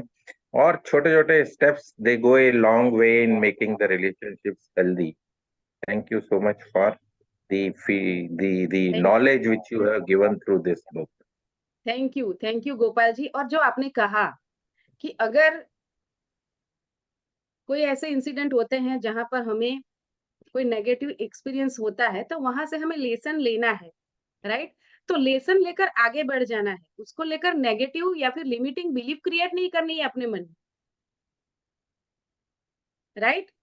तो प्रिकॉशन रखना है, सिग्नेचर करने से पहले उस पर क्या लिखा है वो पढ़ने के बाद सिग्नेचर करना है। ये पहले भी आ गया है, कोरे चेक पे साइन मत करो, ये पहले भी आ चुका है इसी बुक के सेशन में। तो वो देख लेना है, वो प्रिकॉशन तो रखना ही है, राइट? अगर नहीं रखा और ऐसे इंसिडेंट हो गए कोई बात नहीं, उससे लेसन ले लिया कि अब की बार मैं ध्यान रखूंगा, ध्यान रखना, वो लेसन ले लिया, लेकिन फिर उस व्यक्ति को क्षमा भी कर देना, उसको बोलना थैंक यू सो मच, तुमने मुझे बहुत बड़ा लाइफ लेसन सिखाया है धोखा देकर। तो उसके प्रति भी आपके मन में कोई द्वेष भाव मत रखना। हो सकता है आपकी कोई कार्मिक कनेक्शन ऐसे रहे हो जिसके कारण आपको धोखा मिला, लेकिन अब अपने मन में हर एक व्यक्ति के लिए वो अविश्वास का भाव क्रिएट मत करते। ध्यान रखना है, प्रिकॉशन लेना है, लेकिन मन में भाव विश्वास का होना चाहिए। वहां पर कोई नेगेटिव बिलीफ या फिर नेगेटिव भाव से कोई रिश्ता शुरू मत करना या फिर कोई काम मत करना, right? Thank you so much Gopal ji शुक्रिया, फॉर योर धन्यवाद। शेयरिंग। यस, और कौन शेयर करेगा? Yes, Renuka ji, happy morning. Happy morning ma'am. आज का सेशन बताओ। मतलब आज का सेशन ऐसा था कि हर कोई अपनी लाइफ से कोरिलेट कर सकता है रिलेशनशिप का। हम लोग कहीं ना कहीं अब जैसे आपसे भी हमारा एक रिश्ता है आप हमें आदर देते हैं तो आपको आदर मिलता है, और आपका प्यार हमें मिलता है तो हम भी मतलब ग्रेटिट्यूड, प्यार ये सीख रहे हैं। आज के लेसन में मैंने ये सीखा है, जो हम गलती करते हैं हम ना रिश्ते को कंट्रोल करने की कोशिश करते हैं। तो मेरा टेक अवे ये था कि भाई कंट्रोल नहीं, स्वीकार करें जैसे है। जो आपने केस बताया कि भाई जैसे ठीक है, लिमिटिंग बिलीफ जो कराए जाते हैं वो हमें धारणा तोड़नी पड़ेगी। रिश्तों को लेके जो लोग लिमिटिंग बिलीफ पाले हुए हैं कि यहीं यहीं से डोली उठी है तो यहीं आरती जाएगी, आपके लिए क्या सही है क्या बैठ चाहिए आपको चुनना है, वो आपका अवचेतन मन आपको बता देगा। ये बिल्कुल आपने बताया। और एक्सेप्टेंस इज द की, जो जैसा है उसे स्वीकार करें। प्यार से भी पहले आदर है। अगर किसी रिश्ते में प्यार है और आदर नहीं है तो वो रिश्ता प्रफुल्लित नहीं हो सकता। आदर पाने के लिए हमें भी आदर देना होगा। मैंने डेफिनेटली। आज के मतलब सेशन में मैंने ये सीखा। Very good. तो आज के सेशन को आपने बहुत ध्यान से सुना है, सारी चीजों को आपने एक्सप्लेन किया, वेल एक्सप्लेन। हाँ, thank you so much Renuka ji. Yes, thank you ma'am. और कौन शेयर करेगा? संतोष शर्मा जी है यहाँ पर, नीता रानी जी हैं। Yes yes ma'am. Santosh, yes नमस्ते यस, मैम, गुड मॉर्निंग। नमस्ते, गुड मॉर्निंग। मैम मैं तो कल का ही देख रही हूँ, अभी ये योगा क्लास में से लिंक मिला था मेरे को, तो बहुत अच्छा लग रहा है। तो मुझे लग रहा है जैसे मेरी स्टोरी चल रही है। क्योंकि मैंने रियल इंसिडेंट ही उठा के बता दिए जो जनरली होते रहते हैं पति पत्नी के बीच में। सही बात है। तो मुझे अच्छा लग रहा है, तो मुझे ऐसा लगता है कि सुनती जाऊं और इसे उतारूंगी भी, लाइफ में उतारूंगी, प्रॉमिस। वेरी गुड, मुझे आपका ये एटीट्यूड बहुत अच्छा लगा। थैंक यू इसी को मैम। करिएगा और आपके रिश्ते सच में बहुत मधुर बने, ऐसी मैं ईश्वर से कामना करती हूँ। ठीक है मैम। मैम थैंक मुझे यू। अच्छा लग रहा है, मैं आधे घंटे तक सुनती हूँ, उधर क्लास में से आती हूँ, तो मुझे अच्छा लगता है, ऐसा लगता है कि क्लास सेक्शन चलता रहे तो मैं सुनती जाऊं। बहुत अच्छा लग रहा है। रिकॉर्डिंग देख लेना ग्रुप में अब हो आप, मिरेकल मॉर्निंग क्लब ग्रुप में है आप? नहीं मैम, मैं तो इधर योगा क्लास में से इधर आई हूँ, कल की आई हूँ, 7:30 बजे के बाद लिंक ज्वाइन किया था। आपको आपके साथ जो शेयर की जाता है ना, वीडियो की लिंक ही शेयर की जाती होगी ना आपके साथ, तो उसी मैसेज में नीचे ग्रुप का लिंक भी है, वहां से आप ग्रुप ज्वाइन कर सकते हैं। थैंक यू उस मैम। मैसेज में होता ही है, टीम सेंड करती है वहां पे, ओके मैम। वीडियो के साथ नीचे ग्रुप का लिंक होता है, ठीक है मैम। राइट। मैं वो कल और कल फर्स्ट दिन था ना, इसीलिए मेरे को थोड़ी नर्वस थी। कोई बात, ठीक है, थैंक यू आज मैम। थोड़े खुल गए ना, अब तो वी हाँ R G. Family, okay. Family members के साथ क्या पर्दा, कोई भी बात कर सकते हैं। Thank you ma'am. Thank you so much Santosh ji. Yes, Neeta Rani ji, Neeta Rani ji, हाँ यस, बताएं। आवाज मैम आ रही है, तो मैम आ आज रही का है, आ रही है।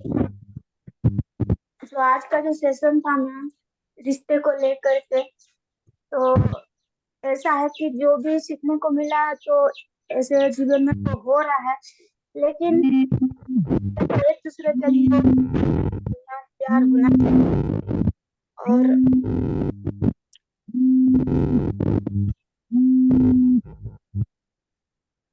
की आवाज बहुत नहीं आ रही है नीता रानी जी, इंटरनेट अनस्टेबल है शायद। हेलो, हाँ अब आ रही है। तो एक दूसरे के लिए आदर सम्मान प्यार होना चाहिए, ऐसे नहीं कि दिखाने के लिए रिश्ता हो तो दिल से निभाओ, खुशी से निभाओ। जो कि ऐसा नहीं कि पति के पास में पैसा है तो वो खुश हो जाएगा, नहीं। पैसा प्यार में तोला नहीं जाता है। तो प्यार तो ऐसा होता है, वो तो ईश्वर का पवित्र वरदान है। तो पति पत्नी में हमेशा सम्मान रहना चाहिए, प्यार रहना चाहिए, आदर रहना चाहिए, जो कि दोस्त की तरह हमेशा रहना चाहिए, एक दूसरे को सब कुछ शेयर कर पाए खुल करके। ऐसा कि रिश्ता भी है जो कि डर डर के रहते हैं, क्योंकि दुनिया के सामने पति पत्नी है। ऐसा नहीं, खुल करके जियो, खुशी से जियो, तब रिश्ता मधुर होता है, और आगे वाला जो लाइफ होता है वो भी, उनका जीवन भी बहुत अच्छा रहता है। Very good, thank you so much for your share. Okay, thank you so much दोस्तों। तो दोस्तों ये था आज का सेशन। तो मैंने ज्यादा से ज्यादा आपको इंसाइट्स देने की कोशिश की, मेरे एक्सपीरियंस से, मेरे नॉलेज से, और लेखक ने जो भी बताया है उसको अच्छे से एक्सप्लेन करने की मेरी तरफ से मैंने 100% कोशिश की है, ताकि मैं सच में चाहती हूँ कि आप सभी के जीवन में जो भी रिश्ते हैं, खासकर पति पत्नी वाला रिश्ता, जीवन साथी का रिश्ता, वो रिश्ता सच में मधुर बन जाए, राइट। क्योंकि अगर आप एक दुखी पत्नी या दुखी पति हैं तो उसका इम्पैक्ट आपकी प्रोडक्टिविटी पे आएगा, राइट। तो जब एक दुखी पत्नी खाना बनाती है तो फिर नमक ज्यादा गिर ही जाता है, और एक दुखी पति जब ऑफिस जाता है तो वहां पर प्रोजेक्ट बनाते वक्त वहां पर गड़बड़ हो ही जाती है। तो हमेशा एक हैप्पी पति और एक हैप्पी पत्नी बनने की कोशिश करें, वहां पर हमेशा एक दूसरे को एक्सेप्ट करके एक दूसरे को हमेशा हैप्पी रखने का प्रयास करें, और वो दिल से होना चाहिए, वो प्रयास सुपरफिशियस नहीं होना चाहिए, राइट। तो आप सभी के जीवन में रिश्तों की मधुरता हमेशा बनी रहे, आपके जीवन में सुख, शांति और समृद्धि का अस्खलित प्रवाह निरंतर बहता रहे, आपके स्वास्थ्य अच्छे रहें, ऐसी दिल से कामना करते हुए इस सेशन को एंड करती हूँ, राइट। मिलते हैं फिर एक बार कल सुबह ठीक 7 बजे। तब तक के लिए आप सभी दोस्तों का दिल से धन्यवाद।